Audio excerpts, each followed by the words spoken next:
Welcome to Engage MH, the Power of Mixing podcast, Moët Hennessy's first portfolio show. I'm Angela Sauvé, the Director of Trade Engagement, and I'm thrilled to invite my co-hosts back with me. I'm glad you're both back. Rich Buchanan and Laura Catlaw, the Senior Managers of Trade Engagement. Hi, everyone. Pleasure to be here again. I'm feeling scotchy.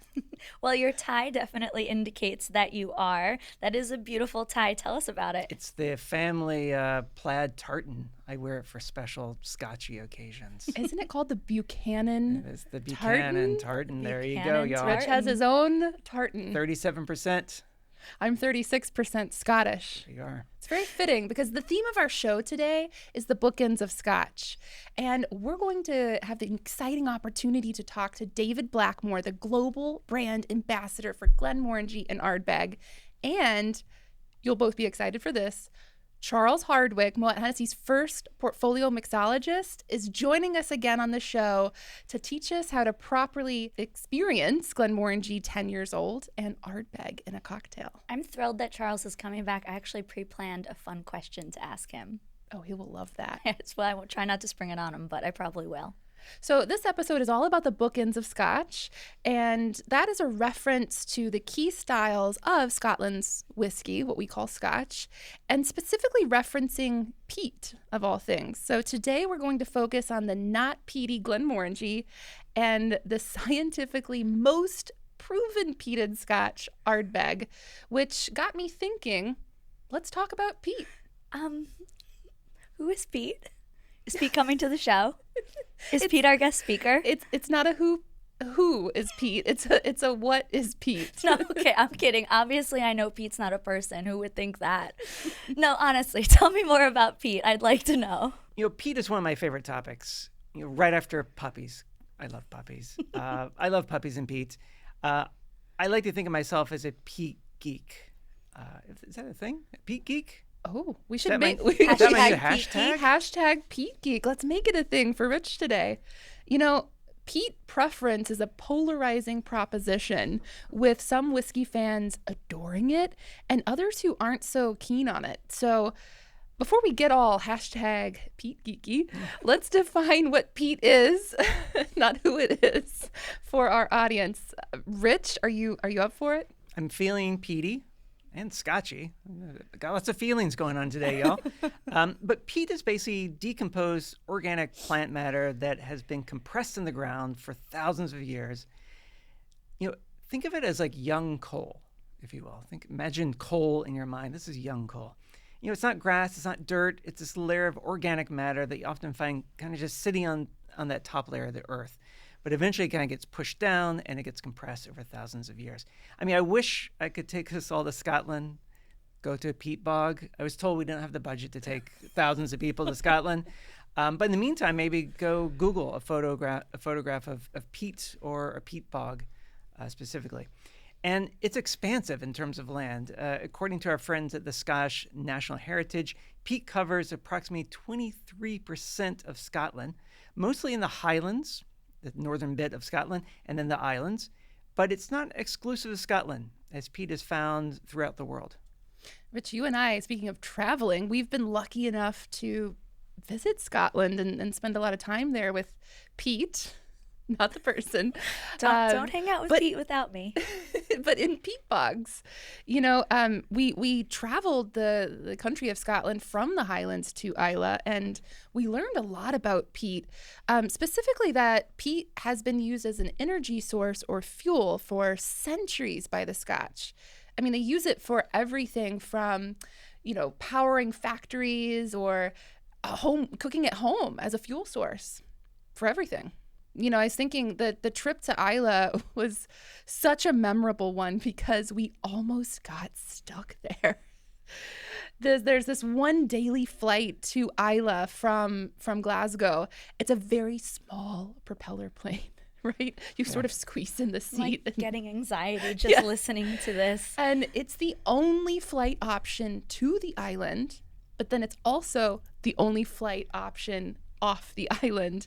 And our flight that day that we were scheduled to leave actually couldn't land because of the intense fog that covers the island. And if it covers the runway and the pilot can't see the landing strip, They will circle around for a minute, hoping the wind will blow the fog away. But if it doesn't and they can't see, they won't land the plane. So we were at the airport watching the plane circle, and you can hear it. It's very loud. It's a propeller not plane. watching it, unfortunately. But hearing it, sorry. But it was sort of like you knew it was there in my mind. I was imagining it, and it couldn't land. And you heard it fly away. And so we knew at that moment there was no way to leave the island. And when it gets backed up, there are people who are booked for the flight the next day. So it's not like you automatically get a seat. So luckily, David Blackmore, who we're talking to later in the show, he anticipated something might go wrong during this trip. So he had already booked us a van, which we had to quickly run to, throw our luggage in, and get to the complete other side of the island to get on the one ferry that was leaving for the next 3 days. Oh my God. And that's a whole adventure. It's a crazy story. We should have a bonus episode about our adventures on Isla. Well, I can't wait to hear that experience. I feel like there'll probably be an off-podcast version of the story. But, I don't like to stray from talking about my buddy Pete for too long. So tell me, actually, you said something before you jumped into the story about peat being an energy source. And I think that's pretty interesting. Right. Yes. So peat is cut into small slices that look like bricks, and then it's piled up into sort of a small pyramid for drying. The water actually leaves peat very quickly. It evaporates very quickly. So peat dries really hard. They call them briquettes. They're hard brown briquettes. And they're great for fuel or for energy because they ignite really quickly and they burn for a really long time. So then how are we getting from it? First of all, that's amazing. But how are we getting from it being an energy source to actually it's used, I know I'm just learning, but it's actually used to be sort of a scent or tasting profile for whiskeys? That's a great question. So back in the day, the Scots used peat to heat the pot stills for distillation. And a lot of people think that the smoky flavor from the whiskey might have come from that, but it doesn't. The level of smokiness in a Scotch or a whiskey is determined by the amount of time that the malted barley grain is exposed to the peat smoke during drying. And by the way, malted barley is what Scotch is made from. I was just about to say, what is malted barley? And I feel like, Rich, you're going to hook me up with an answer. I hope so, yeah. So we're talking about two single malt scotches today from Glenmorangie and Ardbeg. So let's quickly define that. Single malt Scotch whiskey. Whiskey is any spirit made from a grain or a cereal. Single being single distillery. Malt is the malting process. And so imagine we're making this from barley. So imagine a little tiny seed. And these little tiny seeds have starch in them. But we need sugar because we need to convert that and ferment and get alcohol, right? Mm-hmm. And so what you do is you trick the little barley seed. It's all about trickery. These poor little barley seeds get tricked. And we put the little barley seeds in an environment that is very humid, very moist, very warm, and the little barley seed thinks it's springtime. And he starts to sprout. He sprouts little leaves. And what's great about that is that process is converting the starch that's in the little seed to sugar. We want sugar. Now, we don't want him to grow into a little plant. That doesn't help us.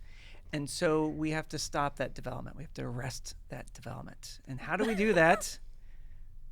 Pete. Pete? I was going to say you're bringing my buddy Pete back. So we have the little seed. We need to stop the development. We basically dry it. Mm.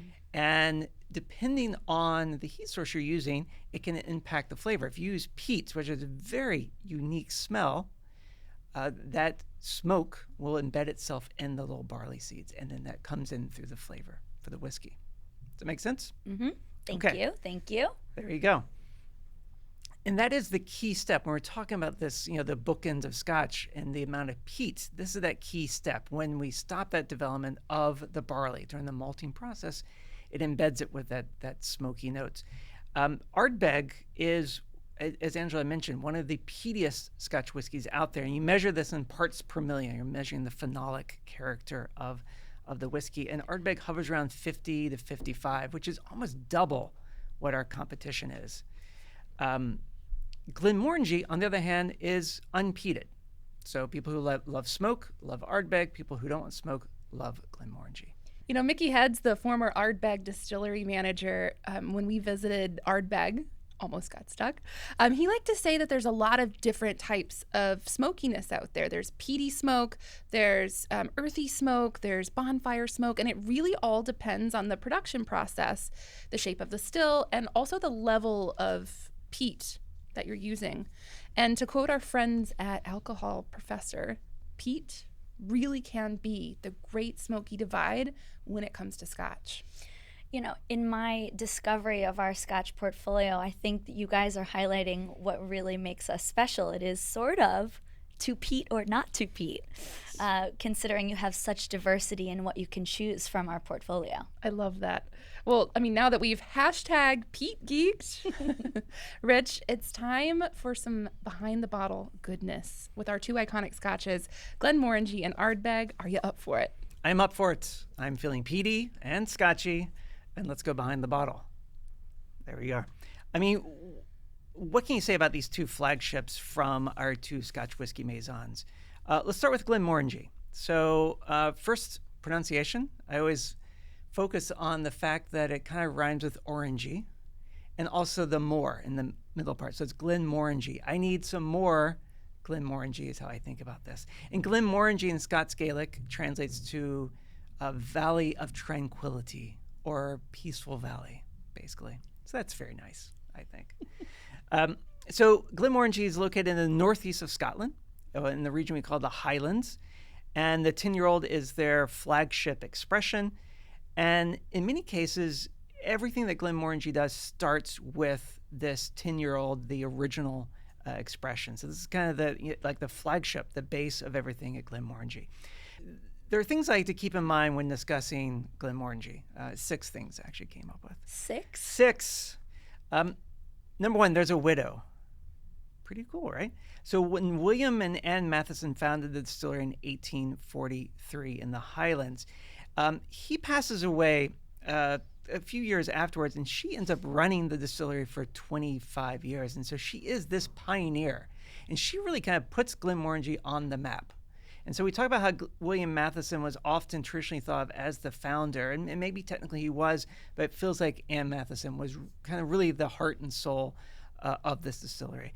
And from a Moët Hennessy point of view, I love the fact that, Madame Clicquot is not the only widow in our portfolio. We have the widow Matheson as well. Point number 2, Scottish barley. This is, I believe, the only distillery in Scotland that uses 100% Scottish barley, which is a really kind of a fun factoid, kind of farm to table. They have some magical water that they use. They have their own springs, the Tarlogie Springs, across the street from the distillery, land that Glenmorangie owns and protects. This is their only water source. And the high mineral water brings a really interesting fruity note to the whiskey we'll talk about later. The tallest stills in Scotland, they're as tall as a male giraffe, which is a little over 16 feet tall. For those of you out there who have pet giraffes, you know this already, but they're about 16 and a half feet tall. Glenmorangie has a passion for oak. They are on a quest to find the best barrels out there because that oak is what brings so much of the flavor and character to the whiskey. And then finally, Glenmorangie Original is super versatile. It's friendly, it's approachable, it's perfect neat, it's perfect on a rock, it's a splash of water. In a cocktail, it's got these lovely kind of creamy notes of orange, honey, vanilla, peach. They play so well together. I'm personally a huge fan of Glenmorangie Original as a whiskey highball. That is my go-to, especially if I have a dozen oysters in front of me. But it's also a really brilliant base for a lot of cocktails, like a paper plane, an old-fashioned, or a perfect Rob Roy. You're making us thirsty. There you go.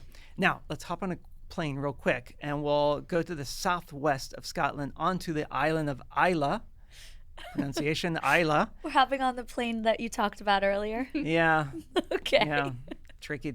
It's a precarious flight. Islay is one of the most gorgeous places on earth. Ardbeg was founded in 1815, and their history has been it's a roller coaster story, a lot of ups and downs, successes and struggles, a very dramatic history. I'd recommend people kind of look up the history of this house because, like I said, it is a roller coaster. In the 1990s, Glenmorangie steps in and purchases and, most importantly, restores the distillery. Ardbeg 10 years old is their flagship, And this whiskey jumps out of the bottle. It's non-chill filtered. It's bottled at 46% ABV. It's intense. It's exuberant. We talked about peat, and that brings part of that wild and untamed personality to the Ardbeg 10. Water from their dark and mysterious Loch Ugadal, and they have this interesting bit of kit on their still called a purifier that adds this little extra hint of a floral character to balance the smoky peat. And then let's talk about how do we serve Ardbeg. Like Glenmorangie, you can totally do Ardbeg 10 neat or on a rock. But in my opinion, the magic of Ardbeg is in cocktails. And you can do it very subtly, just like in a mister, atomizer, or using it as a wash to add kind of a smoky element to a cocktail. But it is brilliant in a Bloody Mary, a margarita. I think Charles might be making us a daiquiri with Ardbeg, which is great. Or the iconic last word with Ardbeg. Hashtag Ardbeg Your last favorite word. drink. Yeah, I mean, your bar needs a bottle of Ardbeg. And then finally, a fun fact, Dr. Bill Lumsden is in charge of both Glenmorangie and Ardbeg. You have one of the most awarded distilleries on the planet handling both of these iconic houses. And finally, look at the ratings for Ardbeg and Glenmorangie. Some of the most amazing ratings in the whiskey world, bonkers ratings for both whiskeys. So that was a lot. That was a lot. And also amazing. I have to tell you, I love listening to you talk about Scotch. Rich helped me on board, and I love the way you sell Scotch. Just a little shout out to you there. Thank you. But when I was listening to you, I kept thinking, how can I distill this down? So if I had to sum up the personalities of both brands, how would you distill that down for me? 3 things. I'm going to say Dr. Bill Lumsden. Okay. Like I said, in charge of both, which is great. Glenmorangie Original, so versatile, very approachable. Ardbeg, 10 years old, wild, untamed, exuberant. Exuberant's my favorite word today. And there you have it, the behind the bottle. Thank you, Rich. That was a lot of great information, and thanks for distilling it down for us. And now it's time to shake it up with David Blackmore. David is an award-winning, dynamic, and charming global brand ambassador for Glenmorangie and Ardbeg. David's a native of Scotland, and he's a professional whiskey tutor with a background at the Scotch Malt Whiskey Society in Edinburgh and London. And David previously led the Society's prestigious tasting panel in cask selections, which, wow. I mean, you know this, Rich, it's an art in itself. It's pretty cool. David is also the incredible global brand ambassador, as I mentioned, for Glenmorangie and Ardbeg, and he educates on the nuances and intricacies of the Scotch category with, I can say this with full confidence, unparalleled enthusiasm. He has earned so many accolades, there's too many to name, but I will share just a few. He's won the Icons Whiskey of America Brand Ambassador of the Year 3 years in a row. And he's also been awarded Ambassador of the Year in 2014 from the IWC. And this is amazing. David was made the Keeper of the Quake at a ceremony at Blair Castle in Scotland. Pretty cool. Pretty cool. What an introduction. I think he's blushing. His face is flushed. David, thank you for joining us. What an honor it is to have you on the show today. It's great to be here, guys. We're thrilled to have you. We have some questions for you, so if it's okay with you, we'll dive right in. Our first question, we have to know, if you could have a glass of whiskey with anyone in the world, who would it be and why? This is always a tough question. I'm going to be bad and choose 2 people, 2 women actually. One would be Anne Matheson, who I regard as the real founder of Glenmorangie. William passed away, and Anne was the person who really got Glenmorangie going. So I would have to choose Anne and really, rack her mind about what her thoughts were about how she designed the distillery and how it was, starting Glenmorangie as a small craft startup distillery. And the other woman I would choose might be a little bit less fashionable to choose, but regardless of whether you hated her or loved her, she was an absolute force of nature in the 1980s, and that'd be Margaret Thatcher. And I would love to sit down. She was a whiskey drinker, I've recently watched The Iron Lady on a flight, and I thought it was an amazing film. So I would love to sit down and have a drink with Margaret Thatcher. Let's go with that. Solid choices. So David, you've been on an incredible journey to becoming the global Scotch ambassador for two iconic Scottish houses, Glenmorangie and Ardbeg. Give us the quick version of how you, a Scotsman, ended up in Texas of all places, representing these two powerhouse brands. How'd you get there? So yes, I graduated University of St Andrews, not knowing what I wanted to do. I sort of bummed my way around Edinburgh for a while, working in all sorts of dead-end banking jobs, and finally decided that I wanted to start an events company, a corporate events company with a friend of mine. Sadly, that was the year before 9/11, and 9/11 sort of took our business down. No one was having parties. But I had started going to the Scotch Malt Whisky Society and started getting into whiskey. So I literally, just out of necessity, got a job, temporary job doing shifts at the bar there, and learnt all about whiskey very quickly. 120 plus distilleries on the back bar, and I just didn't like looking stupid, not knowing anything about them. So you kind of have to learn it quickly. I met Bill Lumsden a year after that when I was working for the society down in London. I got his business card. I called him one week and I emailed him the next, and I did that consistently for a year until he just gave in and gave me a job in the States to get rid of me, I think. So I started in New York, and about 2 years into doing that job as East Coast ambassador, I had my first or second trip to the West Coast, and I met a young lady at an event, and she's now my wife. And her job has taken us to Texas, so that's where we are. Whiskey. A love story. Whiskey love story. Exactly. That was a romantic story. So obviously you fell in love with whiskey, but is there any moment, I know you said the light bulb went off, but was there anything else that really convinced you that you should dedicate your life to whiskey, to Scotch? It was the sort of sense of camaraderie and it was that kind of sense of a group of like-minded people who all came from very different walks of life. When I was at the Scotch Malt Whisky Society, that really, I really enjoyed that sort of that sense of fellowship, and there was so much to learn, but nobody ever was kind of making you feel awkward or bullying you about how much you did or didn't know. And I found presenting my first few tastings at the society was such a thrill, and I enjoyed it so much. And I had a lot of the members kind of helping me, teaching me, saying, "Oh, you should read this book," or "You got that slightly wrong.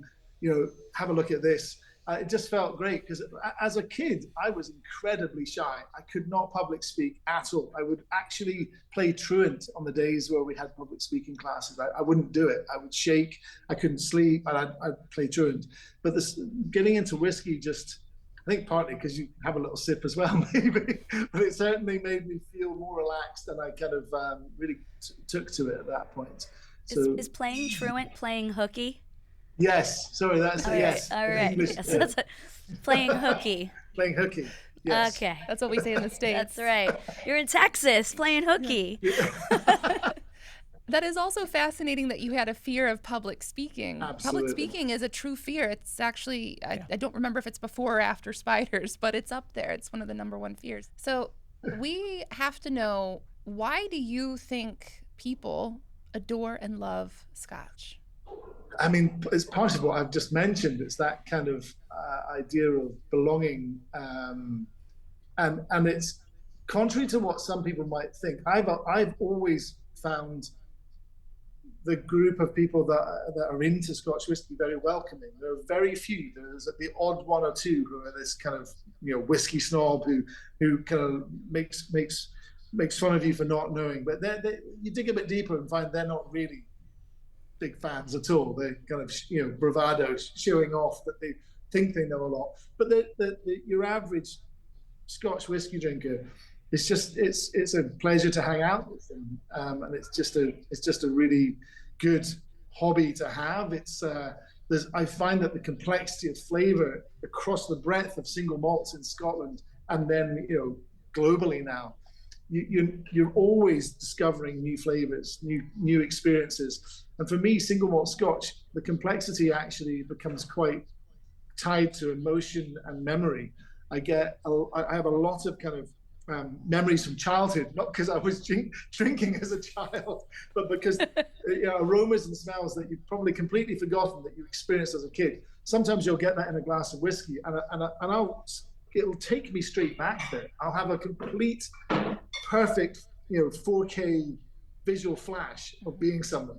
And that is just amazing. I love it. It's a big part. Your olfactory senses are the strongest in the human body. They can. I love that you said in 4K because that's how immersive an olfactory experience is. And it seems at the same time though that the sense of smell is the most kind of underused by a lot of people, myself included. I'm always forcing myself to smell things. But Dr. Bill, our illustrious whiskey leader, you walk around the supermarket, go to Italy, in New York when he's over. In the States, and he'll be picking everything up and smelling it, like security guards following him because of it. But it's just his second nature, But so it's all of that. It's the camaraderie, it's the people, but it's the never-ending complexity and ability to smell memories, really.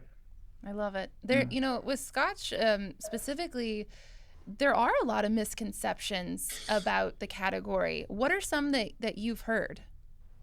The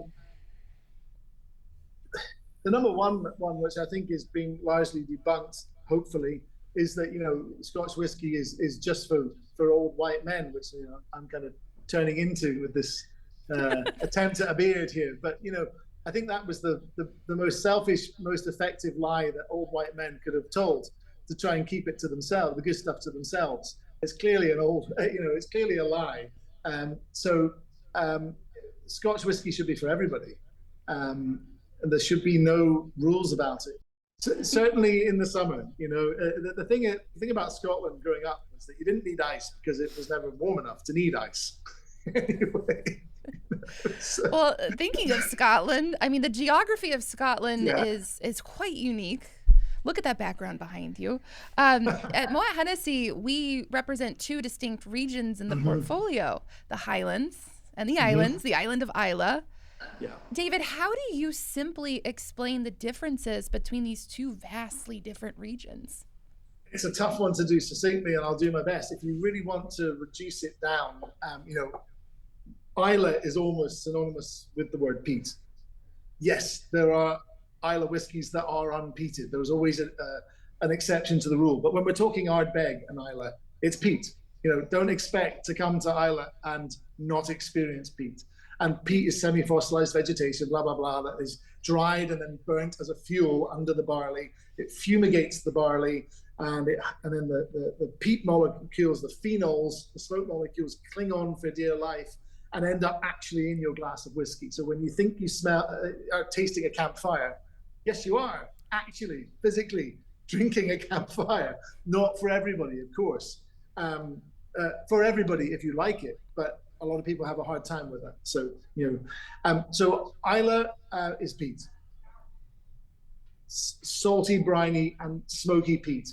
Highlands a lot less easy to simply categorize. But if we're talking Glenmorangie, sweet, probably sweet, delicate, floral would be the thing. So peat and sweet would be the simplest way to do it. Write that down, everybody. Peat and sweet. Sweet peat. Sweet peat. Sweet peat. Well, you get them now. You've confused everyone. Sweet peat. Is that when we make a blended malt where we add Glenmorangie to Ardbeg? It's a new expression. I'm breaking the news right now. Disclaimer: it is not a new expression. It's not. So, David, this. The market is tough, and there's so much competition out there, especially in the world of brown spirits. In the U.S. right now, the hottest spirit is tequila. So how would you sell or convince a hesitant trade person to choose Glenmorangie or Ardbeg for their bar program or menu? Yeah, I mean, I think it comes down to the quality of the spirit. And not to knock tequila at all. There are great tequilas out there, of course there are. But with single malt Scotch, we're so regulated, and sometimes that's a frustrating thing. Working with Bill, we push against those regulations. But at the same time, we would be the first to say we want to have those regulations, but because it gives the consumer, it gives the trade an absolute certainty and guarantee of the quality of the spirit. We cannot do certain things. We can't cut corners. And particularly when you look at Glenmorangie and Ardbeg and the way that Dr. Bill's philosophy of making his single malts is the absolute pinnacle of the art and science of distillation here. So quality of spirit is one. And I think the guarantee of provenance as well. You know exactly where it's from when it's a single malt, which is not always the case, with other spirits. You have this guarantee. And I think particularly with Glenmorangie, its ability to be sculpted into different flavor profiles. So you can start with the original, which is both easy and accessible to a beginner Scotch whiskey drinker coming from other spirits, but you find there the old timers who have drunk single malt all their lives still really rating Glenmorangie original. Now you go through the wood finishes, which each give you a different style. If you're a fan of sherried spirits, something a bit darker and heavier, Glenmorangie Slàinte will give you that.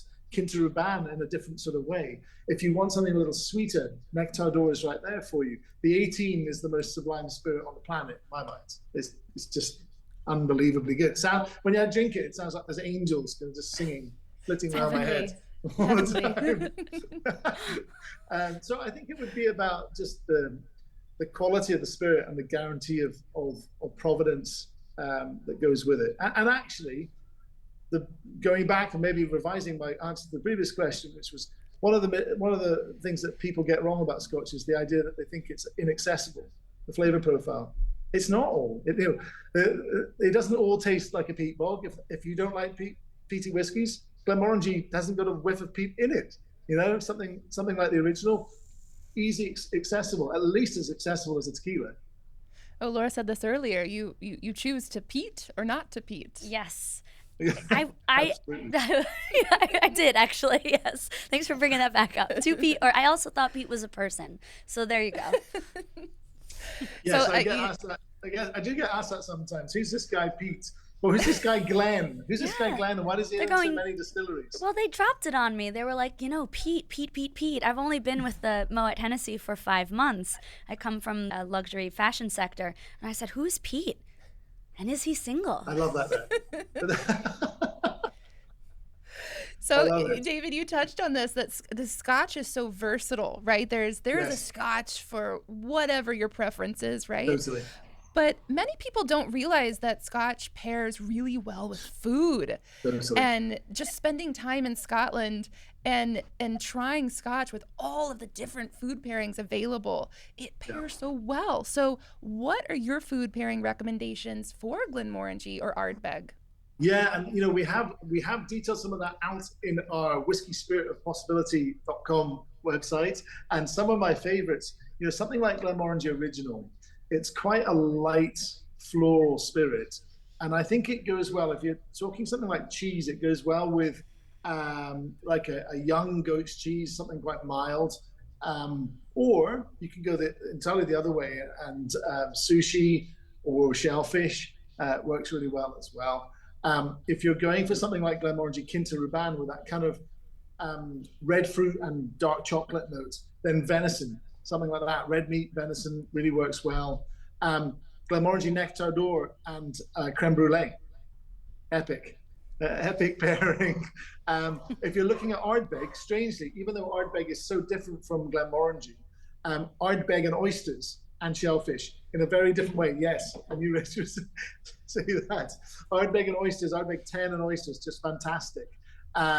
Something like, well, here's one for you. Ardbeg Ugadal and a clooty dumpling. Oh, you can go away and Google, tell us more about the dumpling. A clooty in Scots Gaelic means a cloth, like a cotton cloth, and a clooty dumpling is almost like a pudding or a fruit cake that's wrapped tightly in a bowl inside a cotton cloth. and then it's usually boiled or steamed to cook it. Sounds weird, but one of my best experiences was with our former distillery manager, Ardbeg, Mickey Heads. Mickey and I walked up to Loch Earnan, up behind the distillery, and to go check the water source one day. And out of his backpack, he pulled a bottle of Ardbeg Ugadal and a fresh cleaty dumpling that his wife had actually made the night before. And we sat on the hill and just drank Ugadal and had fresh cleaty dumpling. And I tell you, don't need Michelin stars after that. It was perfect. Absolutely perfect. Yeah. We'll put the Clooty dumpling on our must-try list. Obscure tasting pairings. There you go. But honestly, yeah, I mean, there's a lot. I would advise people to just experiment, play with your whiskey, and see what works with food. When I worked for the Scottish Malt Whisky Society in London, the bar there was really close to the old Smithfield meat market in London, and the outside of the Smithfield meat market is just lined with old British butchers' shops, all with all sorts of different British bangers, sausages in the windows. So I actually, a couple of summers there, we did tastings that were paired with sausages from the different butchers, and it was just fun to see what worked. So there you go. We want to do that with you next time that's available. Let's do it. Absolutely. We'll pack our bags. We'll go. Actually, Rich already has his bag packed. As you know, if you've listened to a few episodes, Rich has a travel bag ready to go. He's eternally at the ready. To go, y'all. Eternally at the ready. Someone said sausage. He's got the sausage. He's got the grab bag just ready to go whenever anyone says sausage. Yes. Well, thank you for those incredible food pairings. I'm a little surprised you didn't say haggis. Well, I think I was about to say you should thank me for not mentioning haggis. We've done that. Team haggis here, y'all. We are team haggis. I am sitting with team haggis. Rich and I are team haggis. I agree, actually. Haggis is great. The trouble is you cannot get proper haggis legally in the USA. Since 1973, it's been banned. There you go. Really? Did not know that. It was a dark year. It was. You know. No. Dark year. Well, David, Rich was about 20 years old at that. No. True fact. True fact. We always like to learn from our special guests, and we have our signature question that we're going to ask you. It's no pressure. Okay.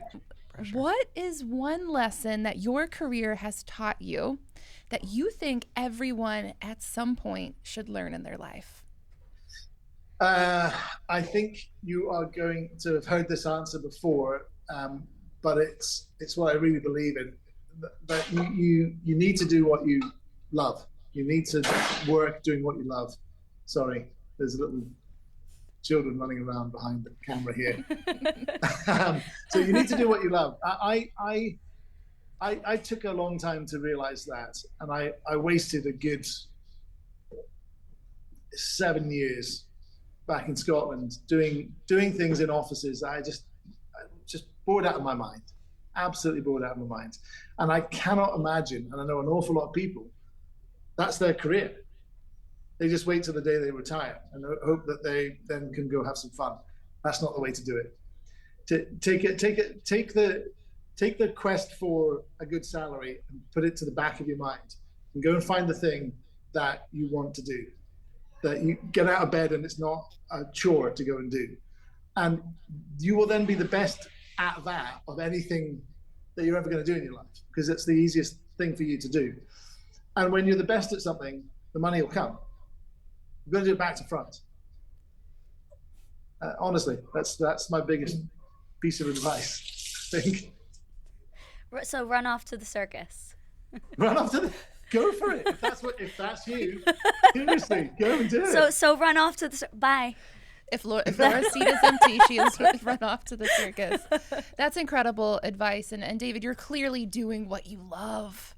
And thank you for all that you are doing for Glenmorangie and Ardbeg, traveling the world and charmingly representing our incredible brands. I think it's time now to get in the hot seat. Are you ready? Here we go. Prepare yourself. Are you ready? No. Okay, good. Well, let's do it anyway. Right. All right, so welcome to Flambe. Look at him like getting ready. All right, so welcome to Flambe. We are going to ask you some rapid fire questions, and it's just to have fun and get to know you. Take a deep breath.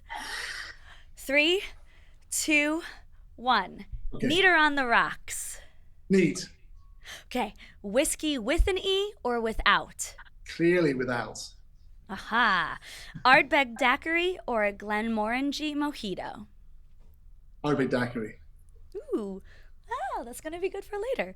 All right, Glenmo 10 with a samosa or Ardbeg 10 with oysters? Ardbeg 10 with oysters. And would you rather drink Ardbeg inside by a fire or outside in the open air? Outside in the open air. I stole that from an interview you did. I knew you'd say that. Certainly so consistent. I've been YouTube stalking you. Okay, Rusty Nail or a Rob Roy?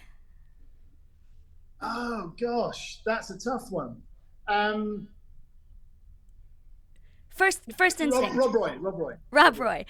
All right, footy or football, aka soccer? I don't understand the question. Do I?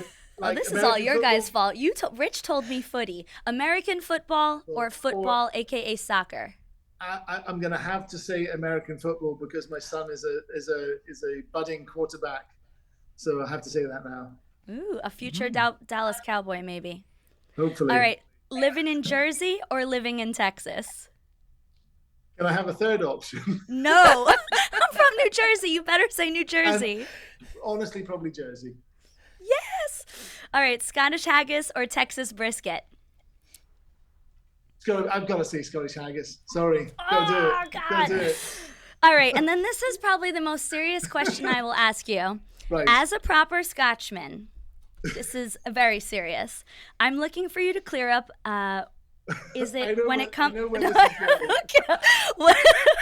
when it comes to kilts, with or without pants? And you know what I mean by pants. Without, of course. Without pants. I told you he would say. Because if you wear pants, you're an Englishman. That's what. We would never. Well, I mean, yes. All right, kilts without pants. So, Yes. Final fun question for you: what is your go-to toast or cheers? I'm going to say it, and then you'll probably cut it out. Actually, but No, go for it. to wives and girlfriends, may they never meet. Cheers. Thank you so much for being flambéed. You see, it wasn't that bad. Thank you so much. It's been such a pleasure to have you on. We're always thrilled to get to spend some time with you. So cheers or slàinte. See you soon. Thanks, David. Thank you. And now it's time for Up Neat and On the Rocks with Moët Hennessy's portfolio mixologist, Charles Hardwick. Charles, welcome back to the show. Thank you. Glad to be back. Well, episode 6. Episode 6 is on deck. So yeah, talk to me. We're going to be tasting something really special today here, correct? Oh, actually, I had a question that I thought about in prep for today. Okay, here we go. It's not you look suspicious of me before I even asked the question. I wonder why. Oh, I know. All right, actually, let me tell a little story. I know you're passionate about stories to set it up. So, as everyone knows who's listening, I'm new to the brand, right? This is my 5th or 6th month. And my buddy over here, Rich, he was very influential in helping onboard me not only to Moët Hennessy, but to the world of wines and spirits. And when I got to the Scotch portion of my training, I was like, no, I'm not a Scotch person. Like, there's nothing about me that is a Scotch person. I don't smoke cigars. There's just no way in the world I'm going to like Scotch. And Rich said, I think you should just go buy a bottle, and I think you should just go try it. So he recommended to me a bottle of Glenmorangie, and I have responsibly crushed that bottle. I love drinking Glenmorangie, and I drink it neat. Like, I look at myself, and I don't even know who I am anymore. And it made me realize I had this terrible misconception about Scotch as a person. So I thought to myself, Charles, 30 years of experience, am I alone in that, or is this something that is present in the Scotch world, these kinds of misconceptions about it? Yeah, I mean, there absolutely are. Thankfully, a lot of them are kind of falling by the wayside lately. You know, traditionally, in years past, it was thought of that Scotch was this thing for men and men of a certain age and men with elbow patches on tweed blazers and stubby little fingers and they things like smoke that. cigars. Yeah, and they often smoke cigars or even a pipe sometimes. But as we have started to evolve in our drinking culture, we've discovered that that is not true. That there are plenty of people of all kinds who like whiskey. People of all backgrounds, plenty of women who, love and enjoy Scotch. And there's all kinds of ways to enjoy Scotch and single malt Scotch in particular. So, those preconceptions and misconceptions, as you mentioned, they are really, kind of falling by the wayside. We're becoming more informed about how to talk about Scotch, how to make suggestions when you're behind the bar or sitting next to someone at the bar and, talking about what you like and versus what they like. The dialogue has really gone up, a level and gotten a lot more nuanced and sophisticated. Yeah, I think about the trade too. Don't judge a book by its cover, Definitely right? Recommend don't do that. Scotch. Just go for it Yeah. because I love it. Yeah, anticipation is great, and it's we've evolved as humans to a certain degree to do that, but when you're really kind of strictly tied to those kinds of, anticipatory, thoughts and some might say judgments, and you strictly adhere to them, then that's when it becomes kind of problematic and you're really limiting the experiences that you can have and that you can share. There's a lot of misconceptions about the seasonality of Scotch. Most often 100%, people yeah. enjoy it in the colder months, but it's very versatile. Yes, it can be really refreshing. And, whiskey as a category is really having a moment in the form of a new moment, a newer moment, a resurgent moment in the form of the whiskey highball. It's come about, kind of ironically through Japanese whiskey and, a particular brand of Japanese whiskey that's gotten really popular. But it drinks well, this whiskey highball, which Rich and I think we're going to discuss a little bit. Yeah, I mentioned the whiskey highball earlier, and I would love having someone here with your background to help define what a whiskey highball is, because I'm slightly frustrated. Around the country, I've ordered whiskey highballs, and I often get questions of what is that or what's in it. Yeah. Can you we can put this to rest? What is the official kind of definition of a whiskey highball? Yeah. That's kind of really surprising me that, it's like we've kind of lost the part of our heritage, drinking heritage. Thankfully, it's coming back. But essentially a whiskey highball, to cut to the chase, is really just whiskey and soda. Now, you could have, say, ginger ale or something like that, or even ginger beer. It's some form of effervescent mixer, but typically, by default, it's going to be a whiskey and soda with a nice little garnish, maybe lemon twist, something like that. So it's very easy to make. I like them in the moment that we're seeing again now. It's being served a little bit taller, almost like in a Collins glass. But yeah, I think a lot of people have heard, the highball glass and about a highball glass. I may not know what it looks like, but it's a little bit shorter than a Collins glass. That one is nice, but I like just a little bit more soda in there, year round, especially now. It's really hot and humid out. There you go. Perfect. Rich is so happy I'm that happy. you have made that I'm very just going to clear. take my headphones off and leave and go get a whiskey highball. Yeah. Well, you mentioned Glenmorangie. We have a bottle of original in front of us. What do you have in store for us today, Charles? Okay, yeah. So we're gonna really briefly talk about how to have the best experience in tasting, Glenmorangie and really, any single malt Scotch, any spirit really. But this has got so much going on there that I thought I'd kind of take you through some best practices when you're tasting a spirit, and in this case, Glenmorangie. So we have in front of us, for those of you who are listening on your devices, we have these nice little, for the ASMR people out there too, we have these lovely whiskey tasting glasses. If you've ever had port, they kind of look like a port glass. They're sometimes called pony glasses. We are blessed to have these little sort of caps on top, which are really nice. What we're going to do is we have about an ounce of spirit inside here. You can have however much you want. You just don't want it to fill up too high because you want a good amount of oxygen in the glass for our purposes. Before we take the lids off permanently, sorry, Rich, what we're going to do is just swirl the whiskey around in the glass. And the reason why we are doing that is because we want to kind of release all of those aromas that are within the whiskey and let them fill up the glass and not escape the glass. That way we'll have a better nosing experience once we take the lid off, which we're about to do now. So we can remove the lid now. We're going to try to work around our mics here so it doesn't look too awkward. We're going to get kind of close to our noses, but not too close. Unlike wine, where you can really put your nose in the glass, there's risks inherent if you do that with the spirit. You can really kind of fry those receptors in there, and it'll really limit your tasting experience for the next 2 to 3 hours. So you don't want to get too close. You want to just kind of get it under your nose a little bit. So I'm going to try to do this while I speak into the mic correctly. If you can, it's great to just gently blow into the glass a little bit too, and that will push out a lot of those aromas as well. And then you can bring it a little bit closer to your nose. Some people like to angle it a little bit too.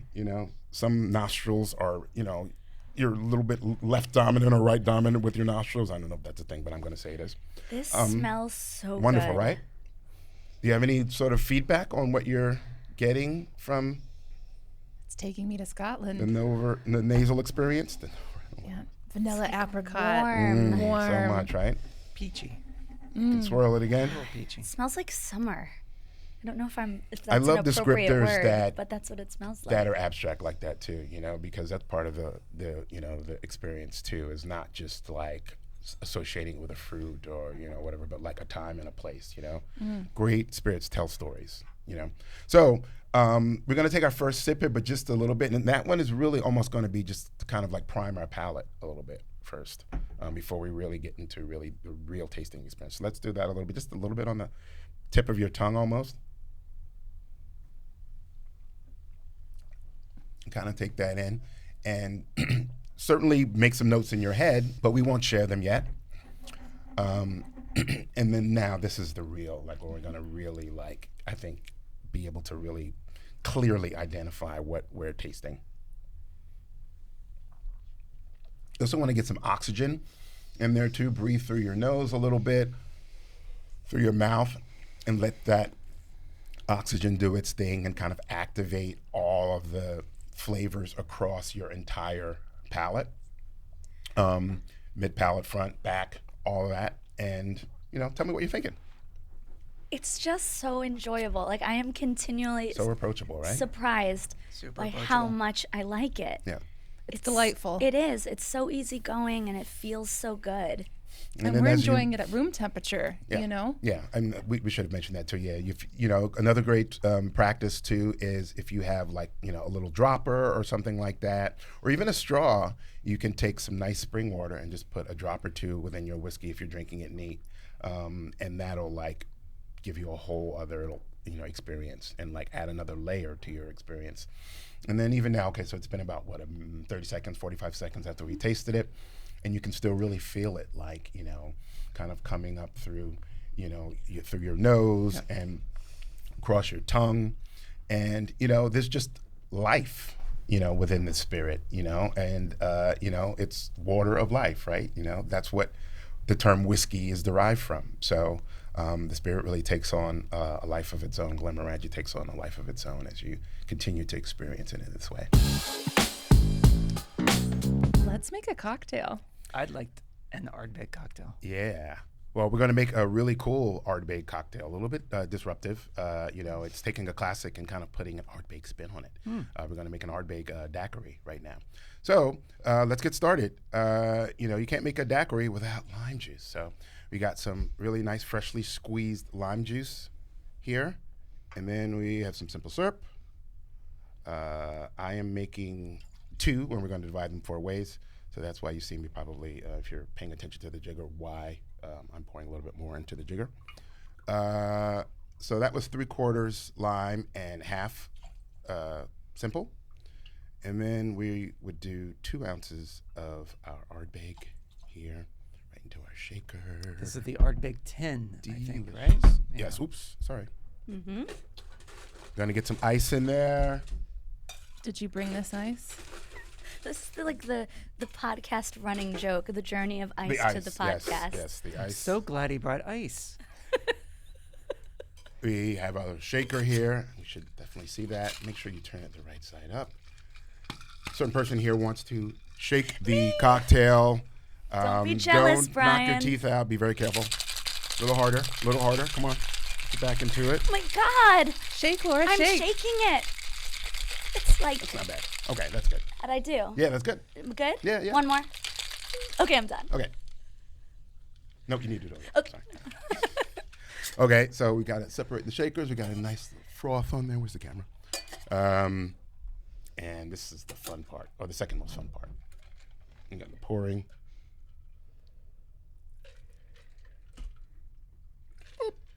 I love the glasses that we've chosen for those that are looking. Sorry for the drip. We're trying to sort of pour a little quickly here.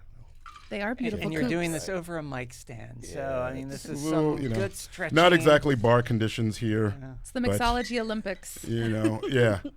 Lynette at Speed Rack would be thrilled with this. Exactly. We've given you lots of hurdles, Charles, and you are. Studio nailing it. accidents happening here. All right, so we have our Ardbeg, lovely, smoky, peaty, Isla Exuberant. Daiquiri. Intense. Exuberant. It's 86 degrees outside, right. so I can't. I can't wait to taste this. Cheers. Thank Cheers. you. Thank you for having me. Thank you. Cheers. Thanks for bringing the ice. We covered a lot in this episode. We did. We did. We went all over the country of Scotland, and I always like to hear what you were inspired by. So it's time for 3 things we were inspired by. Well, in the spirit of tradition, I want to go first. You'll let me go first? Yeah, okay. All You right, can do thank that you. What was I inspired by? I think what stood out the most to me was the last question, your signature question about learning from our guest speakers. And David's message about doing what you love should be all of our message. I mean, it's such I think, a brilliant way to live. And I think he's so reflective of the brand's personalities, right? These products are filled with passion, and we should speak passionately about it. And the side effect of that is a great experience. But if you start with what is really important, which is passion and doing it for love, it always puts you in the right place. So that spoke to me. Rich? I think my takeaway is interesting because both Charles and David discussed the misconceptions of Scotch and how thankfully this is changing to basically it's a spirit for everyone. It's not just guys with patches on their elbows and their jackets. And related to that is also almost this misconception when it comes to cocktails and Scotch, and how these are so versatile spirits for this whole different world of cocktails than the traditional Scotch cocktail. I mean, the daiquiri was amazing that Charles made us. It was really, really good. Actually, just before you go, we've talked a lot about cocktails throughout all 6 of our episodes. Yeah. And where would I go if I want to learn about how to make these cocktails? Because there's some really great ones that we've talked about. Well, these are very top secret, and we'll never tell you. I don't believe you. Or you can go on to our YouTube channel or Instagram channel, and we'll have them there. All the recipes. All the recipes. At EngageMH. There you go. Well, I'll bring it home. No pressure. Those were incredible inspirations. For me, it's that Moët Hennessy owns the bookends of Scotch. No matter your preference to peat or not to peat, we have a Scotch whiskey for you, and it should be offered at your bar. Glenmorangie, Ardbeg, spectacular. Thanks for organizing Exuberant. this. Yeah. This episode's definitely one of my favorite. It's been a favorite for sure. Very close to our Scottish hearts, Rich and I. 37%. 36. I'm Scottish in my heart. Ciao. Thank you for joining us. We look forward to seeing you on the next episode. Like, follow, subscribe. See you next time.